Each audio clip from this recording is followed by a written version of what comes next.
Hello, welcome back. I'm Jennifer Thompson. And I'm Chad Thompson. And this is season 7 of The Premise.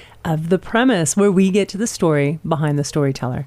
We've got some amazing authors lined up for you this season. And guess what? The San Diego Writers Festival is coming up in just a couple months, folks. It's March 28th at the Coronado Public Library. It's free to everyone. And this year's keynote is Jodi Picoult. So make sure and mark your calendars. We'll see you there. And for The Premise, we've just got an amazing lineup of people who are going to talk about storytelling and writing and publishing and just, And cars. And cars and pasta. So stay tuned. And be sure to subscribe wherever you get your podcasts. Italian cars. Italian pasta. Hello and welcome to The Premise. I'm Jennifer Thompson. And I'm Chad Thompson. And we are here today in studio with a very, very cool guy. I met Ryan ZumMallen back in, I want to say 2 years ago. Where were we? IBPA. Yeah, but where? Where was that? That was in Colorado. Denver. Yeah, okay. Yeah, so we just happened to meet, and I think you had one book as a publisher that was coming out in a couple months. And since then, you have 10 books? Yeah, we've grown pretty quickly. Very quickly. With 10 in the pipeline? With 6 in the pipeline. Yeah. Right. Yeah. So, yes, we are speaking with Ryan ZumMallen, the man behind the books, and we're talking about car culture, people. So this is going to be, I think, hopefully, a heavy Chad day. Ooh. Chad doesn't talk very much, but he's going to talk today. I have a feeling. So let me introduce Ryan to you, and let's talk about cars and books and publishing, and we'll jump right in. Ryan ZumMallen is passionate about cars and car culture. He is a journalist, author, and a publisher. He has served as senior reviews editor at Edmunds.com, where he wrote hundreds of articles and hosted more than 70 videos on YouTube. While there, he reported several industry scoops that aggregated across the web. He also served as senior writer at Trucks.com, which is now gone, sadly. And he's currently working as the editor-in-chief and publisher and founder of Carrara Media, which is, like we said, on fire. So welcome to The Premise. Thanks for joining us. Thank you so much for having me. It's wonderful to be here. So you've written 2 of your books. Yeah. Okay. And how do you find your authors? Where did all these books come from? Personal relationships, mostly. So these are people that I already knew or, just knew online and recognized that they had some real creative power. And either they brought me an idea they were already thinking about or I said, would you ever be interested in putting anything together? But yeah, so far it's all been, people I already knew in the automotive world and in the network, which has been nice. We're getting quite a lot of submissions right now, which is great. And like a level that I didn't know how long that would take to get to, but there are people out there that want to write books. So it's just a matter of picking the right fit. When did you found Carrara Books? 2019. Okay. Just to give us a perfect timeline. year. Right. The perfect year to start something new. I mean, why publishing? What made you decide to be a publisher? So I had been a journalist at that point for 10 years already. And I started in newspapers and in daily online news. And I saw what happened there around the 2010 era where like just drastically revenue started falling off and people were getting laid off and budget cutbacks. And it was really difficult to figure out how you were going to carve out a career there. And then pivoted to automotive journalism and saw some of the same patterns starting to happen. And I said, I know how this typically ends. And I wanted a way, not well. I wanted to find a way to be able to continue my career, but be more in control of what I was writing, producing, and be more in control of the revenue too. Because what was happening in both industries at different times was you would be asked to create more and more and more for less and less and less. And I just thought there has to be a better way than this. And to me, books was the way to do that. I've always been a huge reader. I always kind of aspired to write books, but that was a kick in the butt to try and make it happen. And I figured there has to be a way to make this viable. And it's a lot more difficult than I expected, but right. I do believe there's a way, and maybe that's, due to stubbornness, or blind belief that I can figure it out. I like it. Yeah. But I was willing to take that chance. Yeah. I mean, publishing, what's the saying, Chad? What's the best way to make $1 million in the publishing industry? Start with 2 million. Right. I mean, it's a scary business. You probably know this, but that's what they say in racing. Oh, they say that in everything. Growing with bicycles, I've worked around bicycles and in bike companies, same thing. Yeah. Like start with 2 million. It's scary because it's such a beautiful, publishing is such a beautiful industry, and it provides so much value, to people who, there was clearly, you found a niche, something that was missing. Car culture needed this, and somehow you knew that. But, going into publishing is scary business. And most people, I guess it's like the restaurant business or any business, I guess, really, bikes, whatever it is, it's very difficult to make it. Mm-hmm. And to know, you're producing books, you're packaging books, you're positioning books, you're managing authors, you're working with printers. Hopefully they're doing a good job. We can talk more about that. And then you got to find your audience, plus you wrote 2 of these books on top of that. So, it's impressive. And, our listeners are some publishers, a lot of author publishers, a lot of writers, who are looking at the industry right now, which just feels very broken. It's really difficult to get your books into the world. How are you getting your books out into the world and finding your audience? I can start by telling you the original strategy, which was to only do ebooks. My idea was I knew Really? I knew publishing would be difficult. So my idea was, but I had seen, I'm a big sports fan, so I had seen a lot of sports writers making their stuff available online digitally, like separate from whatever they were doing for their day job. They were like, oh, I also created this NBA season preview as a PDF. If you want it for $10, hit me up and I'll send it to you. And I was like, well, that's kind of interesting. And I saw that repeat a couple of times. And I was like, well, maybe that seems like it could work. So I'll just write, I wrote 5,000 word features all the time. I was like, well, if I just put 10 of those together, that's a book. And I'll make it available online as an ebook. So that was what Slow Car Fast was, the first one that I founded the company to produce. But yeah, the idea was ebook because my thought was, let's keep expenses and overhead as low as possible. Right, absolutely. Yeah. And I was like, plus everyone's telling me people don't buy books. So not true. Right. We'll get to that. But everyone in my ear was like, why would you start a book company? Nobody reads anymore, especially car guys. And so I was like, all right, well, I'll just make it easy and I'll just make it an ebook. The second I put out the link for like, buy my ebook, everyone was like, when are we getting copies? When are we getting real copies? And I was like, you guys just told me. It was the same people telling me no one reads. Really? So I was like, all right, well, I guess I'll try to get some together. And I had 100 made at a bookstore in Pasadena. Had like a side business where they were like, oh, we'll make some books for you if you want. But they meant like, we'll make 5 or 10. Oh, wow. Or whatever. You're for like, like your personal 100? use. Yes, that's exactly what I did. I said, I'm going to need 100. And they're like, well, this is going to take us weeks and it was really expensive. Like what I know about per units now, it was really expensive. But I had already told everyone I was going to throw a book launch party and there were going to be copies and all that. You're like, I'm in, so I'm committed. I was like, all right, well, I guess we're doing it. And, so yeah, they were like, this is the biggest order we've ever done. But yeah, I got them made and brought them to the launch party, and my friends and family bought almost like 90% of the copies, and I sold the rest online within a week. And I was like, all right, I guess we make books now. So did you start with print on demand? So after that, I was like, there has to be a better way. And so I got set up with Ingram Spark and did print on demand, and Nice. We used them for a couple of titles, the next few. And then we just started to have ones that were outside the capability and just made more sense to find different partners.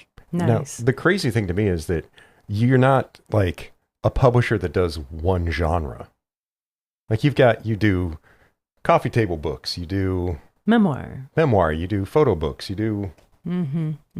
Yeah, I think right now everything we do is automotive, but besides that, we're down to try anything. And I think we are kind of throwing things at the wall right now, and just gauging what's working. But a lot of it has to do with the person who's bringing us the idea. So like if I know the person or believe in the person that they're going to follow through, and they have the creativity and the talent and the skill to bring this together, then I want to bet on that person, and see if it works. And we've learned a lot through that process. Like, I really didn't want to do coffee table books at all. I'm not a photographer or a layout person, and I knew they would be bigger, heavier, and more expensive. But in the car world, like that's a really big deal. Like people really want those. So in both of my 2 books that I wrote, the first question everybody asks is, where's the pictures? And I'm like, how much time I put into the investigating and reporting on this book? Like, pictures, who cares about pictures? You can Google what the car looks like if you want, but right. That's like funny. the value is in the writing. But I'm sure it's other genres too, but particularly in automotive, I'm learning that no, people think the value is in the photos or the presentation or the putting it on the shelf or your coffee table. So yeah, to your point, I really didn't want to do coffee table books, but I do recognize that like it's really important to people, and there are people out there with great ideas that do deserve to be out in the world, and that's part of the other reason why we do all different kinds of things. I think there are great creative ideas out there that it's just so difficult to get stuff made. If they went the traditional route, finding an agent and pitching places, and like it would take years, and then your vision still might get changed by the end of it. So my thing is like, if I think you have a great idea and you have the talent, then I'm going to try to make your vision come out there, and we'll find the market.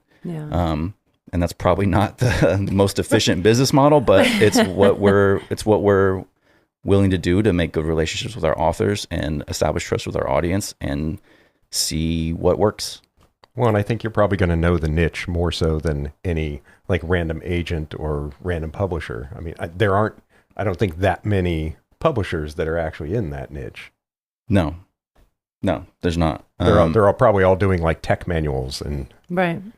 Yeah, right. And for the ones that are in the niche, there's not a lot of creativity. So I think that's what. Oh damn! Shots fired. I mean, it's just my read, just on an assessment, and that's why I started in the first place. I was like, I was comfortable starting something. I was like, I don't see anybody really playing around here and trying to advance things. Like the books that are coming out even right now are the same as the ones that have been coming out for the last 30 or 40 years. Like they just are. And I think if companies wanted to change that, like they would. Right. But they seem to be interested in doing what they do, and that's great. They've built, successful businesses off of that. But I wanted creativity to be at the forefront of what we do. So we're trying new stuff. Well, and that really feels exciting. I remember when I met you, there was this spark that you probably didn't realize you had, but it was contagious. It was like, this guy's on fire. He's got, and I remember you said to me, do you think this could actually work?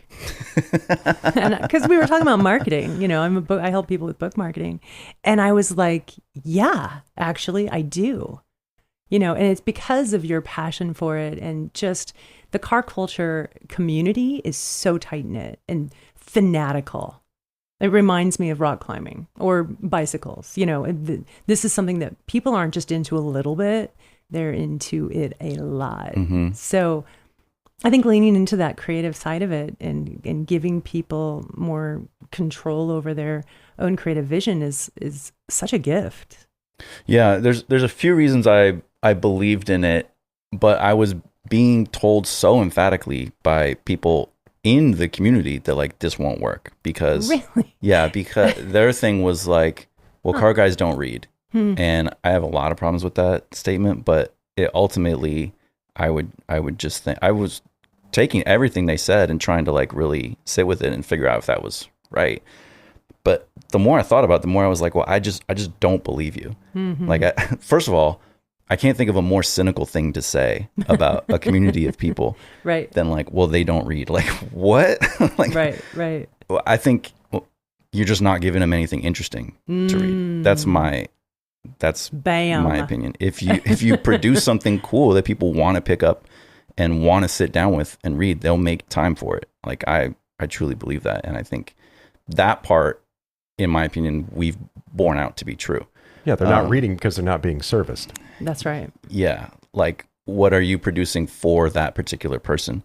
It's like saying young people don't like cars because, you know, they're not interested in your particular car. It's like, well, they are, because they're showing up to Formula Drift or this car festival or this other stuff. It's just not the typical stuff that you might be used to. But yeah, I think that spark that you're talking about, that you recognized, and it's cool to hear that you recognize that. But that was being told all the time, being told by an employer of mine when I brought the idea that, like, hey, I want to write a book, and them being discouraging about it. When I was like, this is good for all of us, in my opinion.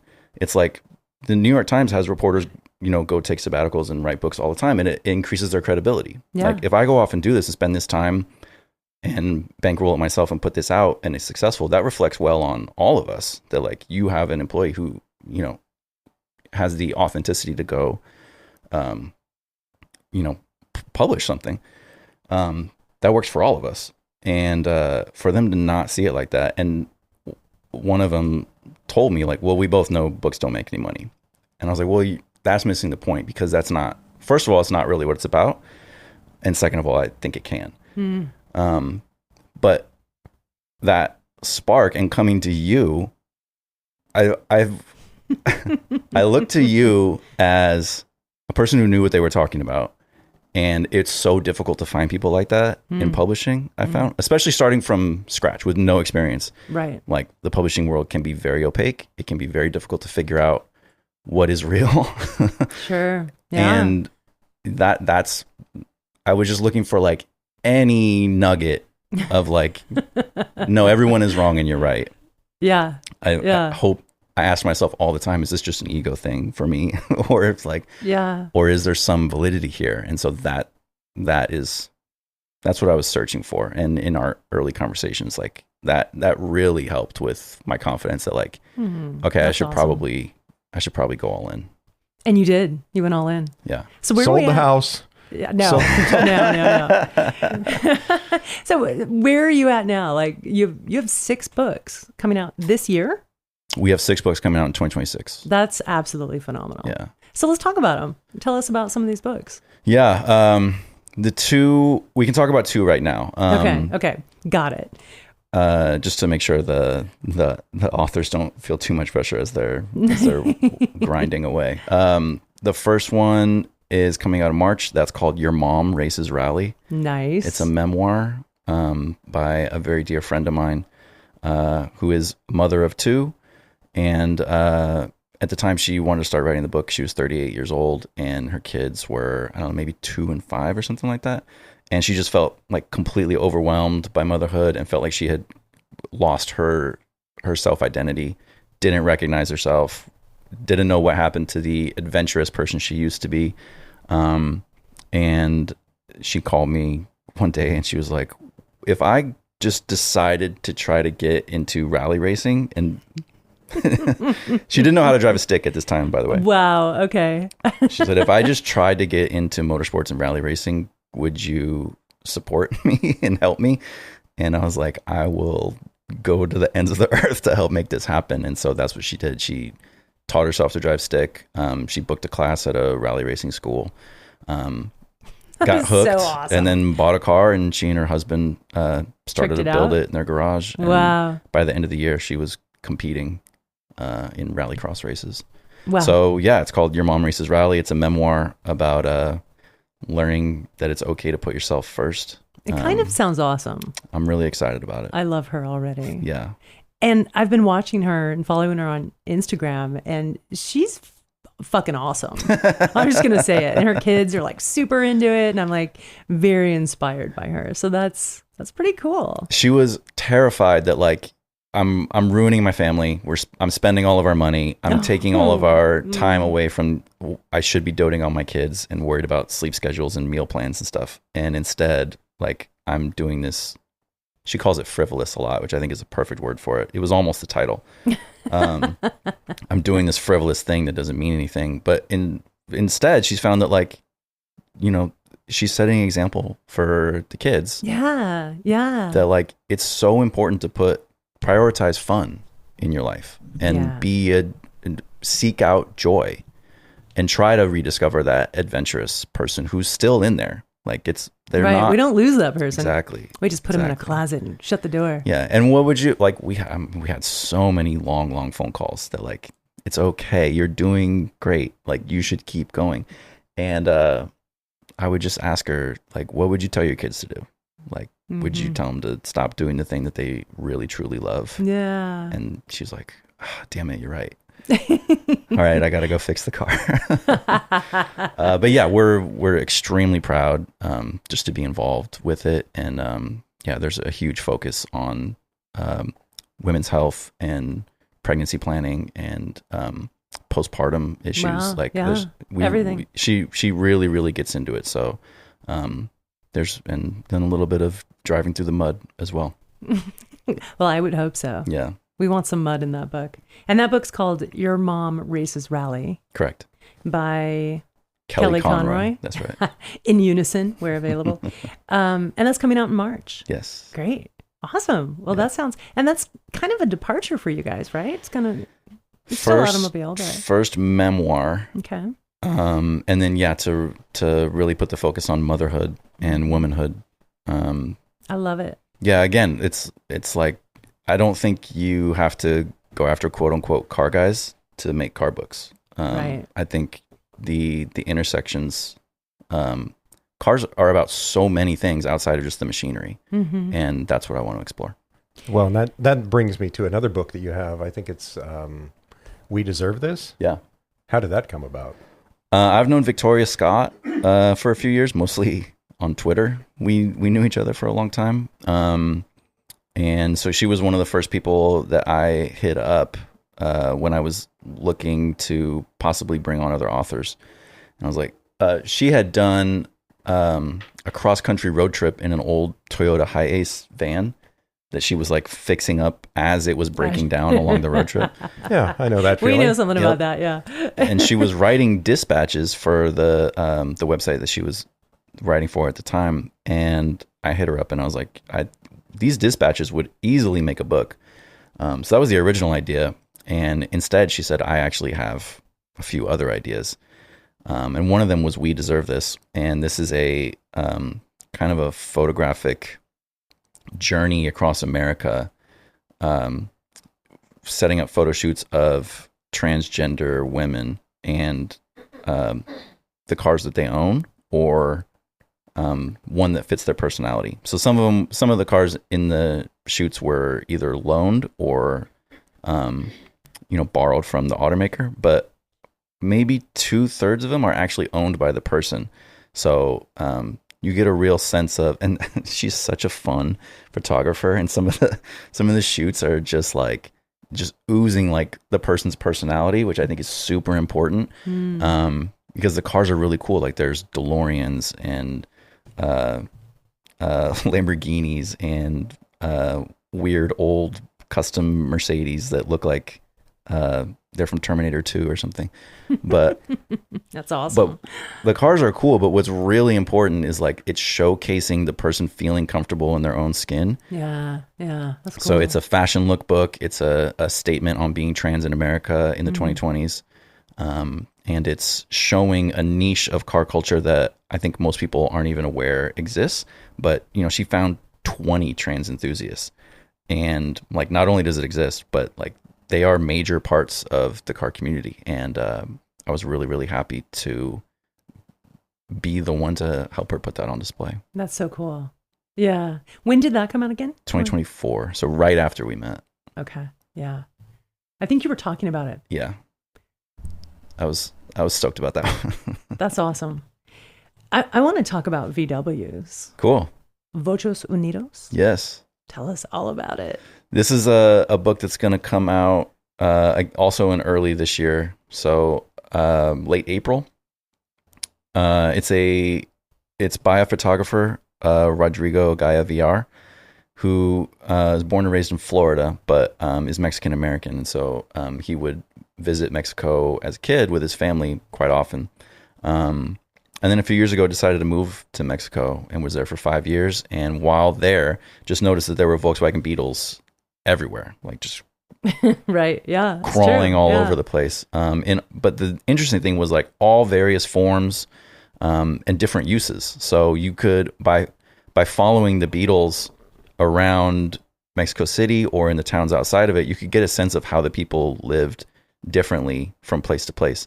So some of them are used for agriculture, and some of them are souped up hot rods, and some of them are taxis. There's a city in Mexico where every single taxi is still like old original VW Bugs. And so you really get a sense for what's different about each part of the country by learning about the Beetles and the people who drive them and maintain them and fix them up. And so that was his way to like rediscover his Mexican roots and learn about the country and the different places. It gave him an excuse to meet people and visit parts of the country that he wouldn't have gone to otherwise. And so we call it an automotive travelogue. Like through him chasing these cars, I think you do really get a sense of what life in Mexico is like, at least to a different extent than you might find in other photo books. I was going to say it's mostly photographs. We just got to look at it, so we've seen it, and it's very cool. But then there's some stories in there too, yeah? There are short essays. Okay. Either stories about people that he met or places that he went to. But, Rodrigo has a really interesting writing style, so I'm really excited for people to dive into his storytelling. But to me, his photos are just extremely captivating, and none of them were staged, which is the crazy part to me, because sometimes like this car is driving by him and you have a split second to snap it, and he wasn't using adjustable lenses, so they were all fixed, and so you've got one shot to get, or one chance to get that shot, and the composition, the lighting, like in many cases it looks like they were staged like to the T, and in fact they weren't at all. So I think it's a really remarkable book. I think what I like about it is it's antithetical to what a lot of like car culture is. Like you see a lot of like people and identities built up around like specific like Bentleys or really expensive cars, but this is just like the Volkswagen Bug. Like it doesn't get much more proletarian than that. Yeah, and he talks about that too. Like this is really the car that got the country moving, which is true of the Beetle in a lot of other countries, but Mexico has its own unique twist and flavor on that. And like you said, it could just be a humble Beetle, and some of them are rusted out or they're rotting in a field or whatever. But in other cases, this vehicle is really important to them, and they take meticulous care of it. So it might be souped up and there's a custom wood interior that somebody's built, or it might just be the vehicle that they really care about, and they really treat it well while they're using it for flower deliveries or bakery deliveries or whatever. And so I think it's just really cool to see each one has lived a very specific life, and it's fun to flip through and see what people have done with them. Well, it's a look into, people in Mexico and the culture. You see so much more than just the car. Yes. And I say every single thing we do is about people more than cars. The automotive is the thread that's keeping them together, but every book we've done so far is about people. Yeah. Cars make people happy. Yeah. I know this because I recently bought a new car. Yeah, I saw your smile. I should say I wouldn't say new. New car. A new old car. Yeah. New to me. Yeah, it's funny because a friend of mine asked me to, babysit essentially this 1980 MGB convertible. And I was stoked because I owned one in my 20s. I drove a little red one around San Diego till it broke down. And I will tell you, I pushed that car more than I drove it. I was always broken down. And I was like, okay, yeah, I totally want to do this. And I was so excited. And Chad was like, yeah, I'm not fixing that car. It's not happening. I mean, Chad's fixed In fact, I had a Beetle when we first got married, and he fixed that car a lot. He's fixed a lot of cars. So I was like, yeah, I get it. No problem. And the minute he saw me smile, he's like, oh, this makes you happy. Yeah. And indeed, we bought it because I love it. I love her so much. We named her Maggie. Only 80s era specific music gets played in Maggie. I love it. Shout out Maggie. And it's like, if I'm having a bad day, I used to go for a walk. Now I just want to jump on the car and put the top down and just like you said earlier, just drive 35 miles an hour up through the hills and the wind in your hair. And it's like, life is good. Yeah. Everyone's midlife crisis manifests differently. Right. But a lot of them happens to as be cars. an MGB. Mine's, some drone synthesizers. So. That's true. Yeah. What about you, Ryan? Oh, man. Running a publishing company? Yeah, that's your midlife crisis. Yeah, exactly. Well, it's going well. I'm having fun. It's awesome. But I mean, we're talking about fun so much, and I think that's really like another through line for everything, because you got a British car, so the wiring is going to be crap, and you're gonna and you're okay with that, and right? It's going to light up like a Christmas tree from time to time, and you accept it, and you it's like, are okay she with didn't it. start. That's okay.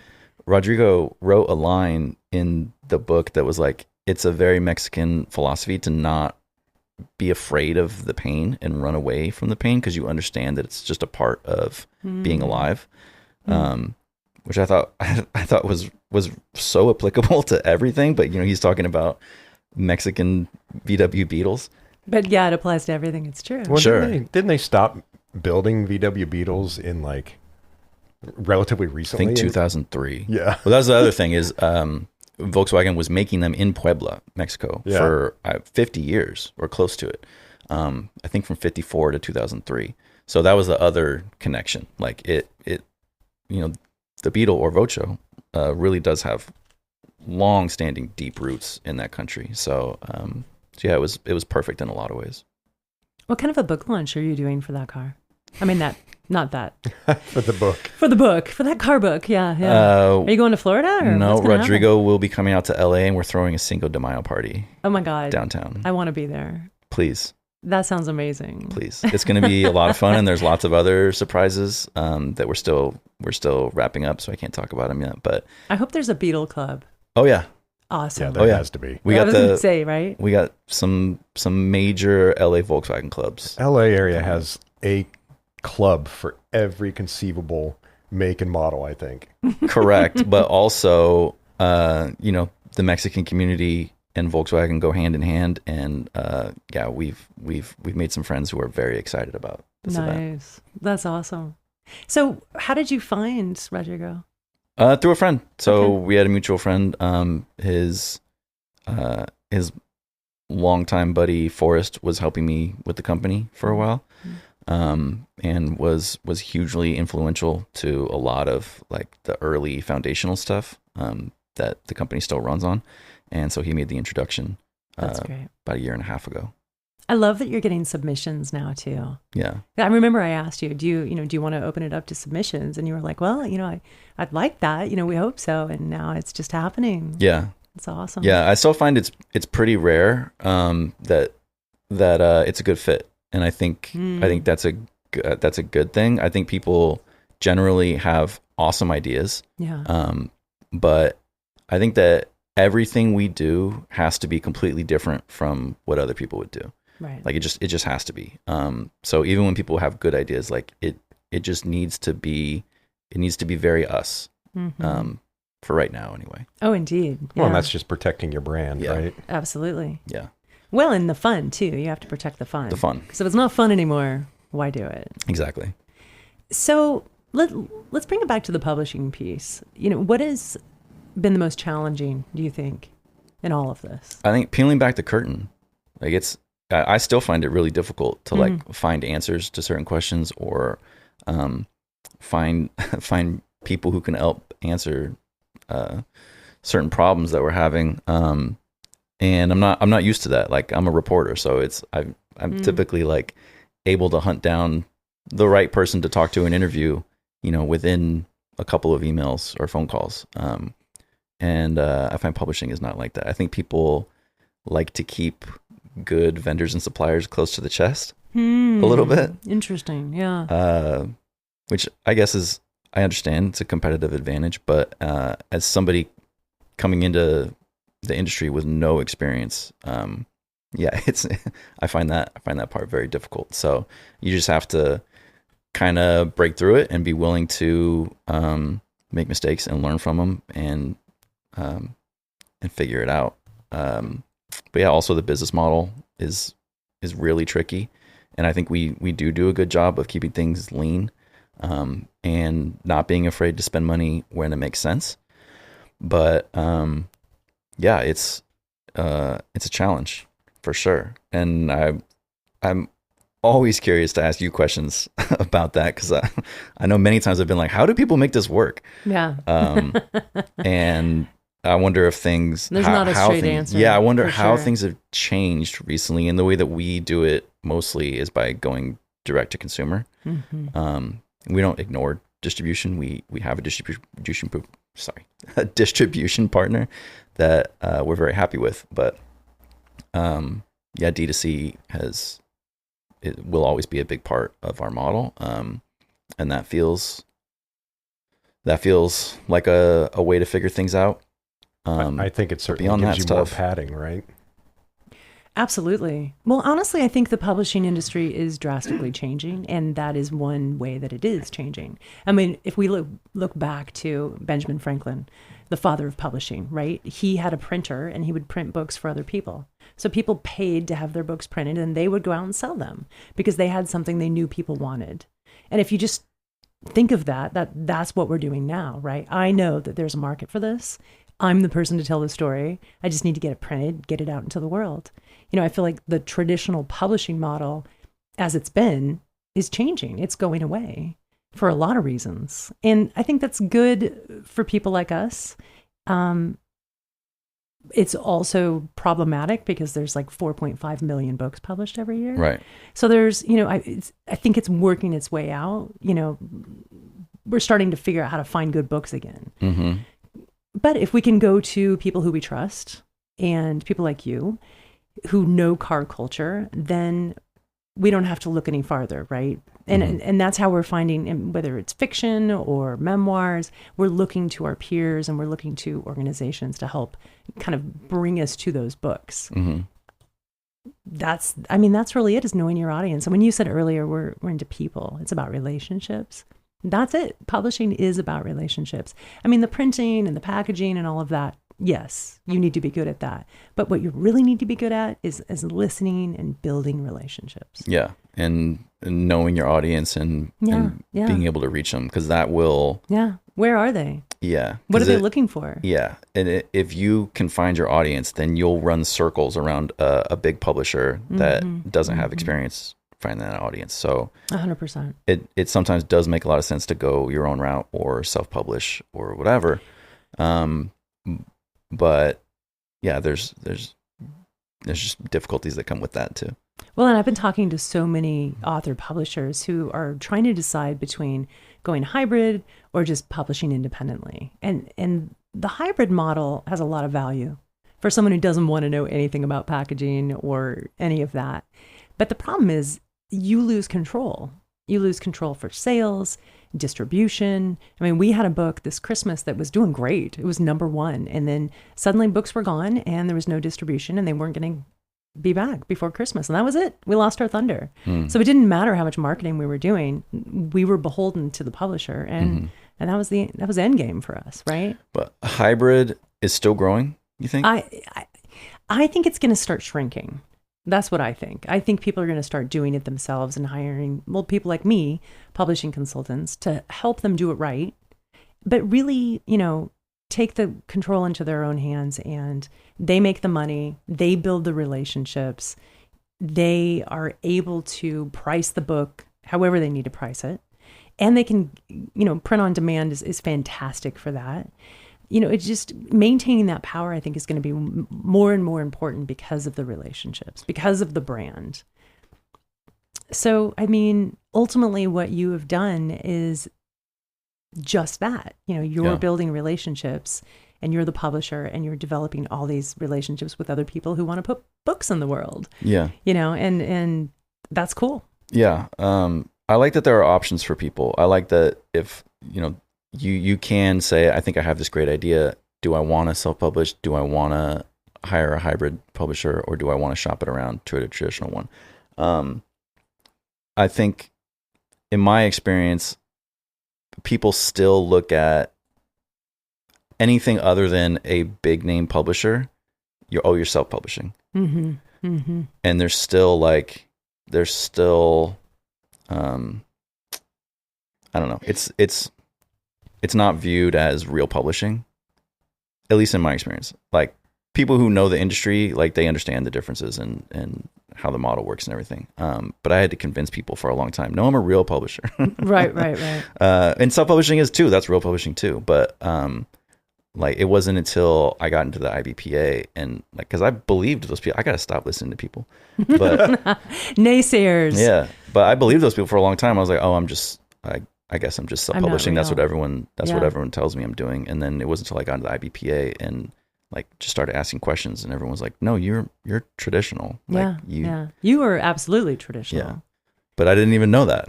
It's like, I like that it's more possible for people to get their stuff out now. That's what's ultimately most important to me. I think we should be working to bring guardrails down so that if people want to be creative and put their stuff out into the world, they should be able to, period.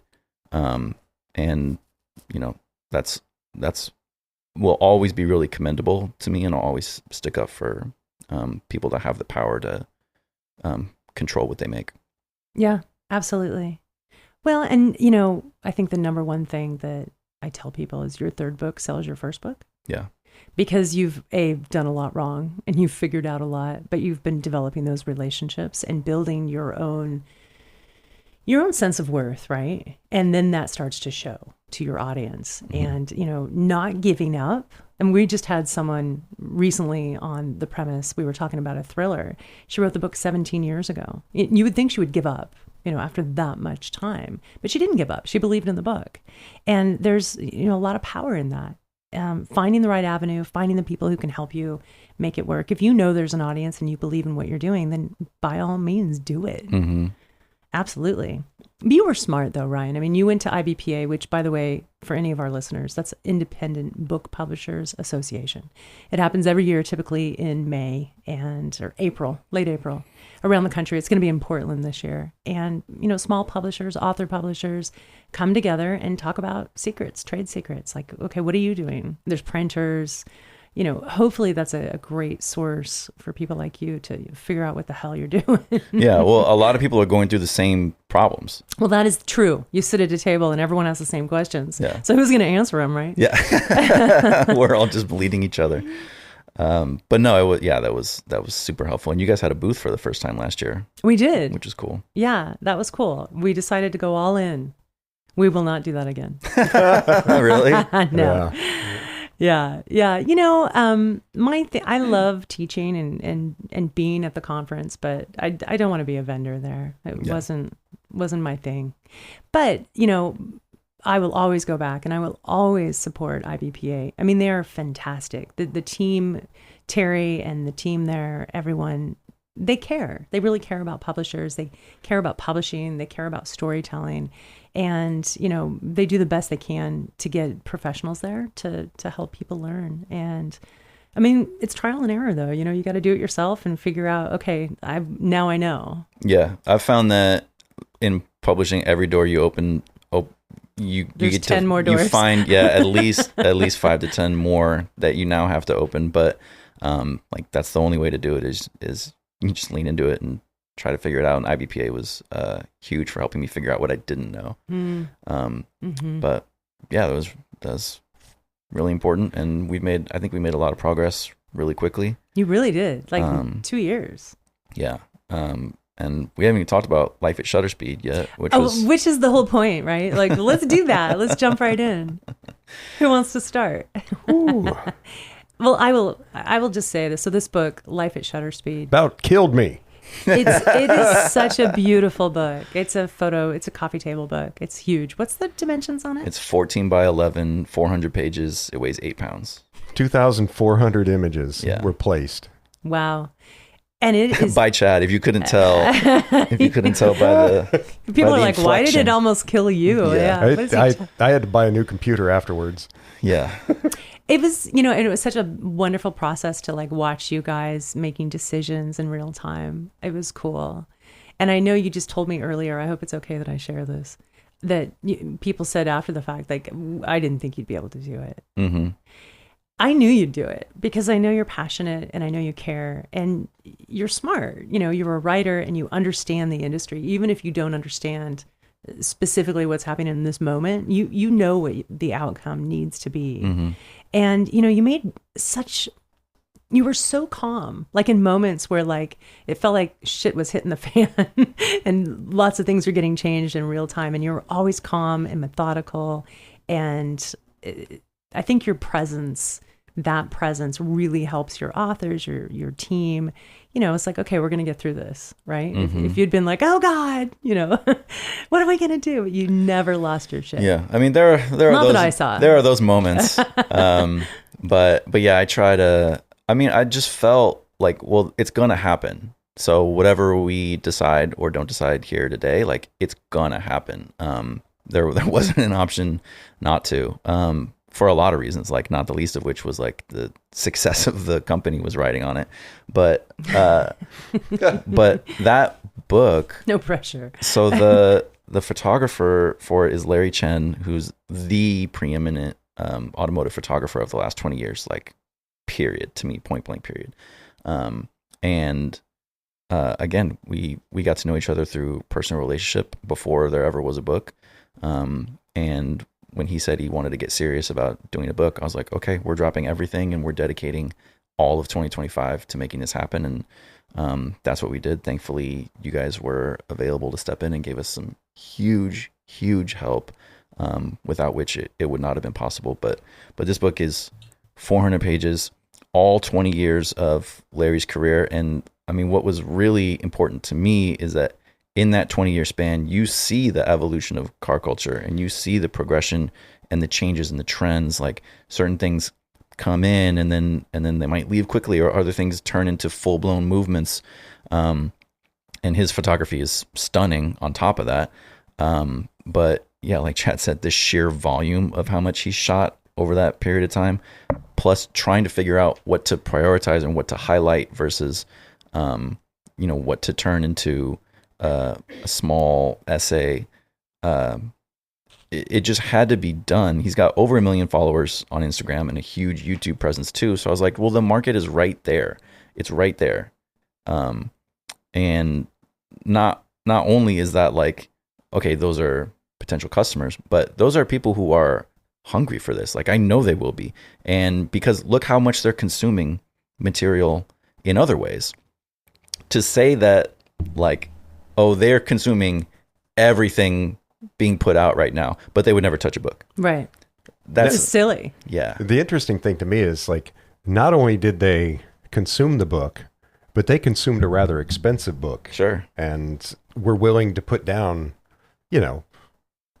what was it, like 130 for the limited edition. For the non-limited edition. So the limited edition was $275. Okay. Which is, like you said, that's a very pricey book. And the regular edition is $125, and it's still selling well. Mm. Like we just, we just had a restock, and that's selling very well too. And it's become a cultural touchstone for people in a lot of ways, because they're, even if they don't really know Larry, like they know the people in it, or they are very familiar with certain cars that are in it. Some of the drivers it becomes a souvenir because we will go to events and vend at big time events, and they want to bring something home with them from the event. And so like, there's just all these different ways where people connect with it and want to take it home with them. And, there's just so much passion at this moment in car culture, that I think if you bring value to the community, they're going to recognize that and appreciate it and reward you for that. So we lead with everything has to be value to the community first. Yeah. Oh, I just want to say to our listeners that when I say the price, I'm not saying it's an expensive book. It is worth it. Yeah. It's an amazing book. I thought it was underpriced. But it's a commitment. Yeah. Yeah. It's a commitment of space even. Well, even like that in your house. The limited edition, is gorgeous, but your regular edition is gorgeous. It's got a slipcase and it's got spot gloss. I mean, you didn't hold back on that at all. It's a gorgeous book. Yeah. The books are mostly the same. Mm-hmm. The limited has a few extra photos and it's signed. And they were limited in number and they were signed. So that was really the big difference. But we wanted people to feel like they could get something special if they wanted something special. Because that's the other thing I found out about like the car community is they appreciate when like you make something that's a little bit extra different for the true fans, the true hardcores. That's cool. But yeah, it's just about knowing your customer, and I felt like that was us pouring everything we knew about the enthusiasts into that particular book, and it took a year. And yeah, I think it was worth it. Like we had so much fun rolling that thing out. Took it to huge car shows. It was 6 weekends in a row we were at a major car show, and then we ended it at SEMA in Las Vegas, which is the largest automotive convention in the world, and sold out on day 2. So it's just been a crazy ride. And I don't know if you guys have seen this. Maybe you haven't seen what we posted on Instagram yet, but quite a few people are treating it as a yearbook, and they're bringing it around to I was going to ask motorsports. you if they're having him sign it. It's so cool. So not just Larry, but they're seeking out other people in the book, and they're seeing who can get the most signatures in the book. Oh my God. I was thinking that when you were talking about there's people in it and they're at these car shows. That's brilliant. Yeah. That and so Larry cool. himself is definitely in the lead. Like he's making sure every time he sees a People friend or someone in the book. Yeah. So he's definitely in the lead. I don't think anyone's going to catch him, but we've gotten quite a few submissions of people who like have Post-it notes over the entire thing, and they've already got 50 autographs or whatever it is. And we want it to be something that, like when I was a kid, we weren't huge readers, but we had cool books that I was really into when I was a kid, and I would go back to them, I don't know, maybe once a year, but they were burned into my brain. Yeah. And that was in large part how I learned about the world. And I want this to be an opportunity for people to show their kids, and even if their kids only look at it once a year, like these moments that Larry captured and that we preserved for people are how they'll grow up knowing and understanding car culture. Yeah, and it really effectively tells a story about car culture throughout those time periods that he's filming. And I don't know a lot about car culture, but I learned a ton. And it was so cool how you would like choose the order that these photos go in. I mean, what was it, 4,000? Wait, how many? 2,400. Thank you, Chad. That you had to figure out, okay, where do they go? What order do they go in? And, which one goes next to this one? And when you look at it, it's seamless. It's like, this is how it was meant to be. And I actually yesterday for a thing we're doing, I had to look through the entire thing twice. And there were things that I noticed, Chad, that you did where it was like, okay, sometimes we had a batch of them that we were like, okay, these are going to go into galleries, but they weren't just placed willy-nilly. Like they're very intentional placement, even when it's just a gallery. It's not like, well, we just did Tetris and whatever fit went there. Like you really put a lot of thought into how to match things so that they were telling a story. And I'm glad I get to see you today, so I can thank you for the time you took for that. Sometimes it just falls into place. Sometimes it's, what the hell am I going to do with all these? It was cool watching Chad do it because he would have like all these photographs off to the side and he'd sort of batch them almost like he would with sticky notes, move them around. Like these go together and this has to go here and this flows here and, the lines of force. And then it would be like, wow. It's like, oh, these are daylight. These are nighttime. Yeah. Okay, when all these cars are blue, these are red. It just depends on. It's cool. Is Larry happy? Yeah. Over the moon. Yeah, I think it's the person-to-person reaction that he gets from fans, like that really makes it. Like their faces just light up when they get him to sign something, or they find a photo that they want to tell him a story about, or they find their own car. Like we've had that happen a few times. That's really like, cool. You got my car in here. Like I was wondering if it was going to make it. So cool. And yeah, he's part of a car club called Team Wildcards, and it's mostly like older 70s and 80s Japanese cars. And every year in October, Larry throws a party for them at his house. And he invited me this year, and so I went and hung out with the club, and they all put a copy of the book on his like workshop table, and there's like 25 guys crowded around a table, all like literally oohing and awing over every turn of the page. And sometimes they're like, "Oh, that's my car. Oh, that's your car. Oh, no, remember this day, whatever."